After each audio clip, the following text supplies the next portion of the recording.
Hi! Welcome back po sa Finding Hope with Ami.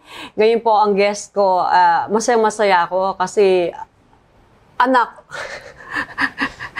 Anak ang turing ko sa kanya dahil anak siya ng dalawa sa mga pinakamatalik kong kaibigan na walang iba kundi si Erlinda Cruz at si Tirso Cruz the third. Ganyan, dati po siya nag-artista, pero tumigil siya. Kung ano man ang story behind that, mamaya malalaman natin. I-welcome po natin ang napakaganda at napakabait na batang si Janine Cruz. Hi, anak! po. Thank you for inviting me. Kinakabahan ako. Kinakabahan ka? Ako din. Huwag ka mag-alala. Kasi pag para kay Lord, di ba? Okay. Parang hindi ka tulad siya ng taping talaga na may script ka, i-acting mo lang yun, susundin mo lang, tapos lahat, syempre ka kung tsaba mo yan, alam ng director kung anong gagawin mo, alam ng writers, alam ng mga makeup artists, pero yung pagpara kay Lord, parang karapat dapat ba akong mag-interview? Para sa kanya, karapat dapat ba akong magsalita? Kaya, syempre, Lord, samahan mo kami. Siya naman ang gusto natin mag-glorify dito. Yes. Anyway, kumusta ka na? Anong latest sa'yo? I'm okay, tita. Busy with work. And gaya nga, term ni Tito Duque, tinanong niya ako, sabi niya, happy camper? Sabi ko, yes, happy camper. So, masaya naman po ako sa work ko ngayon. Praise God. Oo, sa FDCP. Yes, sa Film Development Council of the Philippines. So, showbiz pa din, pero ibang side. Oo. So, more on the development. Oo. Wala ka na in front of the camera. Wala na. Behind na. Nandun ka na sa pag-development ng ikagaganda ng industriya. Yes, opo. Diba? Paano ba yung kabataan mo? May mga naalala ka ba nung bata ka? Kung ikakwento mo yung child life mo, ano yung mga naalala mo? Nung bata ako, feeling ko masaya naman ako. Masaya naman. Siguro when it comes to yung pagpapalaki ng parents, blessed din siguro ako na nung pinanganak kasi ako, tita, Christian na sila. Oh. So yun yung kinalakihan ko na sure ka na every Sunday, walang ligtas, walang takas, kailangan mo magsimba. Hindi po mapayag na, na wala kami sa church. Kailangan magsisimba talaga. So, growing up, it was more like, hindi naman napipilitan, pero parang ganon. Kasi, pag hindi kami magsimba, papagalitan kami. Diba? Kahit nung bata pa kami, syempre nung bata ka, hindi ka pa naman lumalabas ng mga Friday, Saturday night. Hindi ka pa naman puyat, pero parang tamad ka pa rin magsimba. Gusto mo sa bahay ka lang, maglalaro. Lalo na yung cousins namin, pag weekends, nasa bahay namin. Pero kahit andun sila sa bahay, si mama will make sure na hindi, magsisimba tayo, 1 hour 30 lang yun. Tapos balik na lang kayo dito para maglaro, ganon. So, hindi siya yung talagang from the heart na, ay, gusto ko magsimba today. Hindi, walang ganon. Pero buti na lang na ganon yung ginawa nila. Kasi at least parang, even if parang hindi mo naman na-realize na, syempre minsan hindi ka naman talaga nakikinig, pero there are some seeds that na-plant na. Even nung bata pa lang ako na hindi ko napapansin, nagsistick pala sa akin. Yung word ni Lord, kung ano yung sinasabi ng pastor, even sa kids' church. So, ano yung natatandaan mo na isang salita ni Lord na talagang na-plant sa'yo, na tumubo, na yung nagsisilbing seed kung bakit ganyan ka ngayon? Yung pinaka-naalala ko ngayon, kasi pinag-school din kami sa Christian school eh.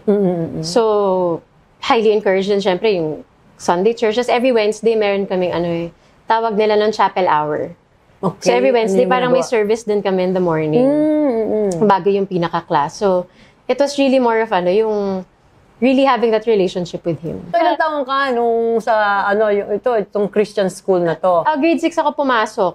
Grade 6 ako, I was 9 ata ako pumasok. Okay. Ng grade 6. So, actually, grade 6, hindi ko pa rin na-realize yun. Nasa Christian school lang ako, ganyan. Surrounded by all these people. And then, yung high school ko siya yung talagang feeling ko first na encounter ko. Ano nangyari nung high school? Parang meron lang, parang siyang mini Bible study, gano'n. Hindi ko maalala yung kung anong nangyayari noon. Pero, people were worshiping, people were praying, and parang, hindi ko maintindihan, bigla ka na naiiyak. Parang, ano nangyari? Pero alam mong, in your heart and in your mind, alam mong si Lord yung kumakausap sa'yo na, yun. So, na-touch yung puso mo, yung spirit mo parang nagising. Yes, so doon. Pero, ayun, syempre matigas pa rin tayo. So, hindi ka pa rin nagtuloy-tuloy. Parang nagkaroon lang ng personal encounter, sandali. Parang feeling ko okay na yun. Bumalik ka uli sa simple life, gano'n. Oo, parang okay na yun. Parang hindi pa rin talaga yung sabihin mong disciple, then, encourage talaga na mag-church. Gano'n. So, nag-college, lahat, high school, college. Basta every Sunday nag-church. Oo. Yun na yun. Kailangan yung, kumbaga parang na ng pamilya yun, di ba? Yes, oo, na kailangan. Before, nung time na yun, hindi naman akong sabihin mong nag-drugs or anything. Wala naman. Nothing that naman. Extreme. Kaya nga sabi ko, mabait kang bata. Kunyari lang po. So parang nothing that extreme. And then, kasi before, dun lang kami sa meron kaming neighborhood church na maliit. Yun yung ina-attenda namin talaga. And then, di ba si Kuya Bad, nag-PBB po siya? Oo. And there was this time sa PBB na pumapasok si Tita Connie Reyes. Okay, yes. So, nag-hold siya ng mga Bible study noon, ganyan. And during that time, yung son niya, si Kuya L.A. Momar, nagpe-preach sa Victory Fort. After ng PBB, in-invite niya kami na, attend kayo, nagpe-preach yung anak ko dito. So, lumipat kami ng Victory Fort. Pero ayun, Sunday Christian pa rin kami. Ang tagal, Sunday Christian pa rin na dadating, minsan late pa nga, hindi naabutan yung worship. Tapos pagkapatapos na yung service, aalis na yung wala kang community. Parang obligasyon na lang. Tapos walang community within the church talaga. So, pero yung mga magulang mo, syempre sila seryoso talaga sila. sana po. Sana. Pero ayun po. So nag-attend kami and very, young nun si Kuya L.A. So, talagang nakaka-relate kami sa mga pinipreach niya, ganyan. It was very fun, energetic, ganyan. So, pero yun nga, 7 years din kami nun sa Victory Fort. Pero, yun, Sunday Christian pa din yung. The rest of the week, Monday to Saturday, parang bahala ako sa buhay ko. Yung Sunday, sige, yung 1 hour 30, bibigay ko yun kay Lord. Pero the rest of the week talagang, whatever I wanted to do, ganyan. So, lumipat kami ng Victory Alabang. Siya yung lagi nag-a-attend. Ako pa yung parang naiinis ako, ba tayo lumipat dito? Parang, okay na ako dun sa fort na labas-pasok lang tayo sa church. Bakit dito parang meron ka ng parang mahihiya ka na pag hindi ka nag-attend. Parang ganun. Kasi may mga nakikilala ka na. So that was 2013. And then, nung 2014, yung nagkasakit si Papa.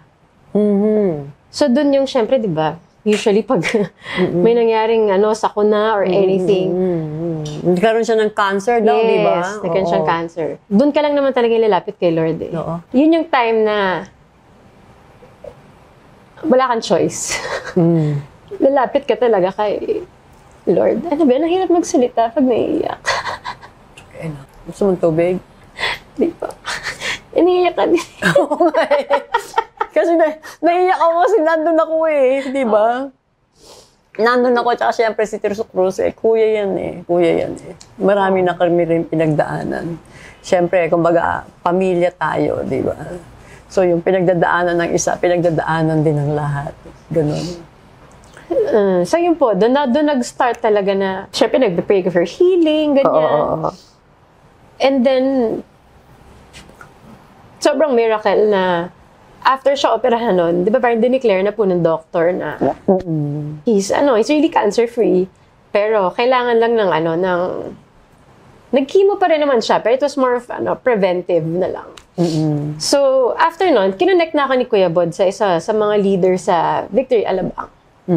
Tapos parang doon nag-start yung walkthrough na, Christian ka nung bata ka, pero syempre, it doesn't stop there. Kailangan yun, kung ano yung sinabi ko kanina na, you invest in that relationship. Hindi pwedeng, magpapray ka lang kasi may kailangan ka. Kailangan pakinggan mo rin si Lord. Hindi pwedeng ikaw yung humihingi. Ganon. So, ayun po, doon talaga nag-start na lumalim yung relationship kay God. Tapos naging, syempre, yun, important talaga na meron kang community in church. Of course, you go to church for the Lord, pero yung for you to look forward to a Sunday or, a Saturday service na you'll see your friends, you get to hang out with them.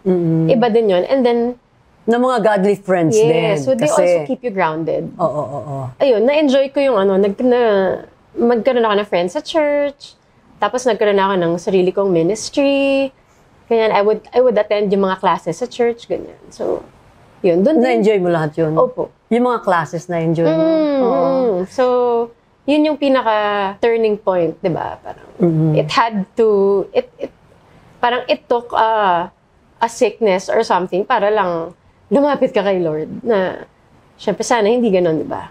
Pero, kung yun yung way ni Lord para makuha niya yung attention mo. Parang yun yung, God causes all things to work together for good to them who love God and are called, di ba? Yes. According to their, purpose, to His purpose. Pero bago ka kasi nag-artista ka eh. Ako. Yeah. Ilang taon ka nag-artista at bakit mo iniwanan yung pag-artista? Ang daming tao kasi ngayon, alam mga kabataan. Lahat ng tao gusto maging artista. Kumbaga yung, di ba, lahat, di ba, ginagawa para makilala, sumikat. Pero ikaw, nandiyan ka na eh. Andun ka na, nag-umpisa ka na, may mga roles ka ng magaganda. Apo. Tapos, bakit mo iniwan? Yung unang question niyo po muna, nag-start yun kasi graduate po ako ng college, 19. Okay, so, sobrang bata nun. So, parang si mama, parang, ano gagawin mo? Magpahinga ka muna, sabi niya. Kasi nagtuloy-tuloy naman nag-aral, ganyan. So, sige, pahinga ka muna, then pag-isipan mo anong gusto mong gawin. Di ba uso na yung mga TV shows, mga noontime shows, nagpapaguest sila ng mga anak ng artista. Yes, ganyan. Pero mga game show lang, ganyan. So, nag-guest ako. After ng guesting na yon, tumawag yung GMA kay mama na, baka gustong i-try nung anak mo mag-artista, ganyan. So, she asked me, gusto ko daw ba? Pinag-pray ko muna kasi nga, syempre pag tayo magkakasama, hindi halata tita. Pero introvert kasi talaga ako. Mahihain ako. Pero pag komportable na ako dun sa tao, maingay na ako. Pero pag hindi ayoko din talaga nung humaharap sa stage. Pero sabi nga ni mama, nung time na yun, parang, andyan yung opportunity. Why not take it? Ang daming talagang lahat nababaliw para maging artista. Pero ikaw, in-offer ka. So, why not try? Total, graduate ka na naman. You have nothing to lose. So yun po, kaya pumasok po ako ng pag-aartista sa GMA nung time na yun. Bago mag-pandemic, meron pa po ako show nun sa GMA. So naabutan yung show namin na hindi maka-stop taping. So nung time na yun, parang sabi ko, after mga ilang months, di ba, nagpa-lock in. Tinanong ako ni mama, gusto mo ba mag-lock in? Takotin ako sa COVID eh. Sabi ko, ayoko magpa-lock in. Sabi ko, dito lang ako sa bahay, ganyan. And then, during nung pandemic, even before the pandemic, meron akong business talaga. Yes, yung nail spa. I had that for 3 years. So, dapat magpo 4 years na kami ng 2020. Kaya lang, since nail spa siya, so direct contact. Siyempre, diba nag-close lahat? Pandemic. Tapos yung direct contact, it was one of the last sectors na pinayagan mag-open. Kasi nga direct contact. So, nung first month, iniisip ko na, kung sarado, siyempre wala kang income. Tapos syempre ayoko rin mag-taping, so wala talagang papasok. Walang papasok talaga. So nung first month, so pinagpipray ko na kay Lord. Sabi ko, Lord, bibitawan ko na ba ito? Kasi saan ako kukuha nung pambayad ng rent? Wala naman, tita, di ba? Kasi wala kang pumapasok. So sabi ko, sige, I'll pray about it, I'll wait it out. And then, nung time na yun, di ba, uso yung mga nagbe-bake nung pandemic? Kasi wala ka mapagbilhan, asa bahay ka lang. Ako, enjoy talaga ako mag-bake, even before. And then parang nung pandemic na yun, isa sa mga friends ko nag-message sa akin na, uy, gawa mo naman ako ng cinnamon rolls kasi nag-bake ka, diba? Tapos bayaran kita. Sabi ko, sige. So nag-bake ako, tapos pinost ko lang, pero not to promote or anything. Parang wala lang. Ito lang kasi yung ginagawa ko nung pandemic. Nung pinost ko, biglang sobrang daming nag-order. Kasi parang sabi ko, sayang naman, nakalock lang tayo sa loob ng bahay, naka-lockdown, so might as well, para maging productive naman ako sa bahay, gawin ko. So, nung second month na to ng pandemic, patuloy ako nagbe-bake, parang doon ko na-realize na, teka, kung ano yung kinita ko just for this month, mas malaki pa siya compare dun sa nails pa. So, sabi ko nga, yung verse na, the Lord knows what you need even before you ask. Sobrang totoo siya sa akin nung time na yun. Kasi pinagpipray ko lang naman nung time na yun was, isasara ko ba yung nails pa or hindi? Pero yun nga, parang little did I know na si God, He was already answering a prayer na hindi ko pa pinagpipray kung anong gagawin ko next. Naka-prepare na pala siya. So, ayun, sobrang ako nag-enjoy. Yung parang nakita ko na, kahit gumigising ako na sobrang aga para syempre mag-prep ka ng mga gagawin mo, di ba? Pero I was doing it with joy. So parang sobra akong happy nun. So even if nagsara yung isa, ito naman, nag-open na. Kasi yung before, parang hirap na hirap ako isara. Kasi parang, hindi ba babalik naman to? Kaso di ba parang si Lord, inaantay lang niya din talaga minsan na i-let go natin yung mga bagay na yun. Para palitan niya ng something even better. Yan yung natutunan mo. Yeah. And then, dun ko na din tinanong tinanong ulit ako, parang magbabalik na nga yung nail show. spa. Hindi yung show na, sa show business. So, parang na-realize ko na, parang hindi na yun yung gusto kong gawin. Hindi na siya yung, and there's nothing wrong with being an artista. Kasi nabuhay kami sa pag-artista ni Papa. And then, lahat kayong mga tito-tita namin, artista, diba? It's just that, you guys, you're really called to do that. And parang it wasn't for me talaga. Na-feel ko na, okay. Parang hindi na ako called doon. Pero natutunan ko to kay Kuya Bod na parang lahat ng pinagdadaanan natin sa life, may purpose talaga. Kasi naisip ko, kung kunyari hindi ako pumasok sa show business, hindi ako nag-workshop, hindi ako nasanay sa maraming tao, hindi mawawala yung hiya ko eh. Pero dahil pinagdaanan ko yun. Ngayon, sa church namin, nag-worship lead ako. Oo, nakakaharap ka na sa maraming tao. Worship leader ka na. Kasi naman, ang ganda-ganda naman ng boses mo. So sabi ko, yun yung purpose nun, kung ba't siguro ako pinadaan doon. Para rin, to prepare me na, syempre pag, ang hirap naman mag-worship lead pag nahiya-hiya kang, diba? So, paano ka nagtuloy-tuloy kay Lord? Sabi mo kanina, ka na sa church and then nag-aral ka. Paano yun? Paano yung pag-aaral na yun? How many times a week? Ilang oras? Tapos gano'n kahaba yung anong course man yan? It was actually parang one year lang naman siya, tita. Pero once a week lang yun. Once a week lang yun. So it was more of a leadership class lang. Okay. Para lang tulungan kayo kung paano better disciple ng tao, to lead them towards the Lord. So once a week lang siya, tapos parang 2 semesters siya. So hindi naman siya yung sobrang bigat na... Kasi nang nag-class ako, nag-artista pa ako nun eh. Tinrain lang talaga kami na yung mas mag-deepen pa yung knowledge namin about the Bible, para mas alam namin kung ano yung better way to lead people to Christ, ganyan. So, you mean, kanina sabi mo kasi, nagkasakit si Papa mo, and then doon nagkaroon ng realization. That's what made you decide na, teka muna, mag-focus na ako kay Lord. Kasi yun naman pala yung talagang importante, lahat, baliwala. So, kaya malakas ang loob mo iwanan ng showbiz, isara yung spa, pero syempre, dahil wala kang ginagawa, gusto mong may gawin, ito si Lord, binigyan ka pala ng business, hindi mo akalain na ito na pala yun, at mas kikita pa pala na mas malaki. Ganon. And then, paano ka nagtutuloy-tuloy? Ano yung mga changes after that? Nung dating, yung parang Sunday Christian ka lang, tapos ngayon na talagang, na yung relationship mo kay Lord? Sincere na, totoo na yung personal na relasyon mo sa Kanya. Yung everyday, you talk to Him. And you read the word talaga. Diba? Hindi ko naman sinasabi na perfect ako na everyday nagagawa ko. Pero as much as possible, I try to fight for that time with the Lord. So, it's either sa umaga or sa gabi, yung nagbabasa ng Bible, nagpe-pray, and then, I surround myself then with the people na I know will not pull me away from God. I think the ministry also, yung sa music ministry is also a big help na, syempre you have people na accountable kayo sa isa't isa eh.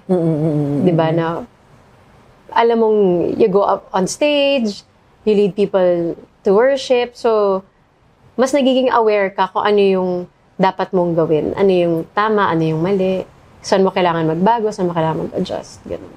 Before kasi, ikaw lang yung salita na salita, pray ka lang ng pray, hingi ka lang na hingi kay Lord. Tapos na-realize ko nung nagbabasa na ako ng Bible, ganyan, nagde-devotions ako, na ay, nagsasalita pala si Lord.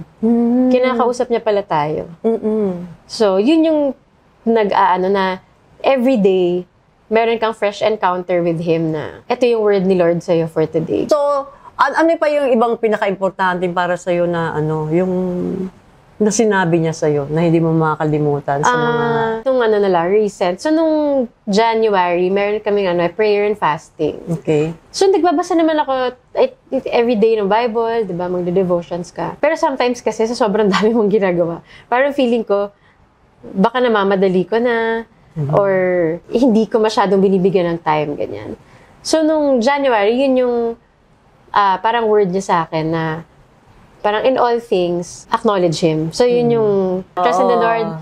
In all your heart and lean not on your own understanding. In all your ways, acknowledge Him. And He will make your path straight. And nung parang start ng January, nagtatanong ako, Lord, humingi ako ng direction na, tama ba? Ito ba yung path na iti-take ko? Ganyan. So, yun yung word niya sa akin na, read my word every day. Talk to me. And yung daily lang, kailangan mo lang malaman, itong day anong dapat kong gawin, itong day anong dapat kong gawin. And siya na yung bahala kung saan man yung direction na yun. Importante yung everyday na nagbabasa ka. Oo. Ano naging epekto nung pagka hindi ka nagbasa? Parang di ako bumabait. Parang di ako bumabait. Parang, di ba parang kulang? Parang restless ka, parang lagi kang pagod. Kasi nga siguro you're doing things your own way, ganyan, hindi ka nagsisik ng guidance, gano'n. Iba pag nakabasa ka na, parang dahil nabasa mo na yung pangako niya, and then nakapag-pray ka na, parang lahat na gagawin mo for the day, naayos niya na bago mo pagawin. Yes. Alam mo, nakakaingit ang family ninyo. Kasi nakikita mo, masaya, buo kayo. Sabi ko, siguro kaya hindi nag-aasawa itong mga batang ito kasi sobrang yung nila, yung pagpapalaki ng magulang at saka yung sa family masaya. Siyempre, nung mga bata ka, mas pinapakailaman kayo, di ba? Pero kasi siyempre tumanda na kami, wala na silang pake. Or hindi naman sa walang pake, baka pinagkakatiwalaan kasi kayo. Ganon. So, yung alam mo yung hindi ka na hinahanap na, asan kayo, ganyan. So, parang hindi sila yung gano'n na kinokontrol nila. Siguro yun. Yung hindi namin naramdaman yung pagka-control sa amin na they were open na, ikaw, anong gusto mong gawin? Okay, sige, gawin mo yan. Kasi, wala naman kasi yata kayong ginagawa na alam mo, hindi maganda. Wala na. Dati siguro meron. So, yung parents mo, masasabi mo na hindi masyadong pakialamero. Binibigyan ka ng freedom. Po. Oo. But at the same time, respeto kasi yun, At the same time, siguro may trust sa inyo. Yes, apo. Dahil siguro, ewan ko, what do you think? Nataniman na kasi kayo, bata pa lang. Ayun po, siguro. Yun din po. So, may trust na din na. Oo. Tsaka siguro kapatid ko, pastor, bawal na po mag-ano. Naging pastor na ang kuya mo pagkatapos ng Joseph the Dreamer. Naku, abangan ninyo, try po natin ma-interview yan. Tapos ikaw, nasa church na rin, sa music ministry, sabi mo. Paano ka napunta sa music ministry ulit? Papatas ikaw pa yung leader. Yes. Ang unang ministry ko talaga sa church po was intercession. So, behind the scenes din. So, we would pray for the service before mag-start. After, yung mga tao na kailangan ng prayers, pagpe-pray din namin. Ganon. And then, sa Victory Alabang po to. And nagkaroon po ng time na mag-church plant po ang Victory Parañaque. Okay. So, originally, si Kuya Bod, dapat lilipat po doon, sasama sa church plant. So ako and some of my friends, umuha kami, sige, lipat din kami ng church plant din kami sa Victory Parañaque. Ending, hindi siya tumuloy. Ikaw? And nakakommit na po ako. So, sige, tuloy natin, Victory Parañaque tayo. And nung time na yon, syempre church plant. So, hindi talaga kompleto yung mga volunteers. So, nung time na yun, one of the worship leaders nung Victory Parañaque asked me na, di ba kumakanta ka? Ba't hindi ka music ministry? Kasi sabi ko, pwede naman. Sige, try natin. So, yun. Doon nagsimula na nag-lead ako sa Victory Parañaque. Ang masaya po doon, yung mga kaband ko, mga kaibigan ko rin po talaga. Like yung isang taga-electric guitar namin, barkada ko din sa Alabang. So, nung lumipat kami ng Parañaque, kami pa rin yung magkasama. So, na-enjoy mo siya na every Saturday meron kaming rehearsal, so magkikita-kita. Tapos after rehearsal, kakain sa labas. Ang sarap naman. Sobrang enjoy po. Yun, so every Saturday, kahit na magre-rehearse pa lang kami, looking forward na rin talaga ako. Kasi alam ko na magtatawanan lang din kami, kakain sa labas. And even out of the ministry, nag-hangout din talaga kami. So, kaya parang enjoy na enjoy ako pumunta. Kasi, syempre kasama mo yung mga kaibigan mo na nagsaserve kay Lord. And at the same time, kasi yung ginagawa nyo, hindi pang barkadahan lang na inuman o anong gimmick sa kung saan, kundi yung, di ba, to glorify God. Yes. Opo. Ano yung different, bakit mo pinagpapahalagahan lahat ng yung gawain mo para kay Lord, yung pagsiserve sa Kanya, yung pagka-quiet time mo sa Kanya, lalo yan sa church, di ba? Ano yung nabibigay sa'yo nun? Actually, dati ganun ako mag-isip kung ano yung nabibigay sa akin. Kung ano yung balik. Pero before kasi material, parang ganyan, ano yung balik. Pero ngayon, feeling ko, ito yung time na naiintindihan ko na rin kasi na si Lord deserve niya yung best ko. So, He deserves to be served. He deserves na, alam mo, ibigay ko yung lahat ko sa Kanya. So, one of the things na ibibigay ko sa Kanya is yung pag-serve ko sa church nga po. Yung pagiging part ng music ministry. Because of gratefulness. Yes. Yung giving back din talaga. Oo, dahil sa mga nagawa niya sa buhay mo. Yes. Ano? And yun nga, parang even if things na pinag-pray mo, hindi na tupad, para sa akin, okay lang. Parang more than enough na lahat ng naibigay niya sa akin. Kaya okay lang na magsaserve ako talaga. For me, kulang pa rin. Lahat ng kaya ko ibigay. Sa dami ng kabutihan. Totoo po. At sa mercy and grace na pinagkaloob niya sa atin. Diba? At sa mga kabataan naman, ano may papayo mo sa kanila? Na, diba? Ang hirap na magbigay ng advice. Ang hirap na magbigay ng advice. O tips na na kasi diba, ang daming yung happiness naghahanap sa iba't ibang lugar, iba't ibang bagay. Kumbaga, saan ba talaga nakikita yung joy, yung happiness na yan na nagsisik tayo sa kung saan-saan dito sa mundo na to, pero, di ba, saan mo talaga makikita yon Or ano yung siguro sa akin, it's more of when you know that the Lord is already knocking it sa puso nyo. Do not resist. Huwag nyo labanan. Parang it's the time, it's the opportunity to, make things right. To find the one who will really complete you. Hindi yung hanapin mo sa ibang tao. Tapos, you twist yung kind of love na feeling mo. Yun yung dapat mong, the love that you think you deserve. Hindi Yun, do not resist the Lord when He's already there at your doorstep and knocking. Sagutin mo. Papasukin mo. Yes. Diba? Wala sa kung ano man bagay dito sa mundo o makakabigay ng longings ng puso natin. Yes, yung pagiging complete, yung parang wala ka nang hinahanap. Ganun. O sa mga magulang, ano pwede mo sabihin para yung mga anak nila maging mababait din? Ang hirap magbigay ng payo sa magulang, tita. Kasi marami akong alam na, invite mo nga yung anak ko sa church kasi kailangan niya si Lord. Pero kayo mismo hindi naman nag-church. Diba? So, practice what you preach. Oo, be a good example. So, kung gusto mong pumunta yung anak mo sa church, pakita mo rin na, okay, pumupunta kasi yung parents ko. So, siguro tama na pumunta din ako. Hindi yung tahayaan mo yung simbahan yung umayo sa anak mo. Hindi. It starts at home talaga na you practice what you preach. Tulad ng mga parents mo. Sila muna, no? Hanggang sa namana ninyo. Yes. Dahil tulad ng sinabi ko kanina, talagang believe ako sa family ninyo, maayos. Kayo lang yata yung pamilyang ko na, wala akong narinig na may problema. na may problema. Hindi ka tulad ng ibang parents, problema yung anak ko ganito. Yung love life ng anak ko, hindi ko gusto. Yung ng anak ko, ganito may ginagawa. So, wala akong naririnig na gano'n. Yung, masasabi mo bang proud ka sa parents mo? Lalo na ang tatay mo is kilala talaga paano ba, hindi naman ba naging problema yung pagiging sikat niya? And then yung pagpapalaki sa inyo na, ang galing kasi maayos kayo, maayos tulad ng sinabi ko, happy yung family ninyo. Ganyan. Sige. Actually, growing up, I remember this story, meron akong college professor. Okay. Tapos ako, kasi alphabetical na nakaupo So, nasa harap ako, cruise. Oo. Tapos natapos yung buong SEM na wala, nagpapapasok na ako dun sa klase. And then, one of my classmates, sinabi sa kanya na, Sir, anak ni yan? Ni Tirso Cruz. Oo.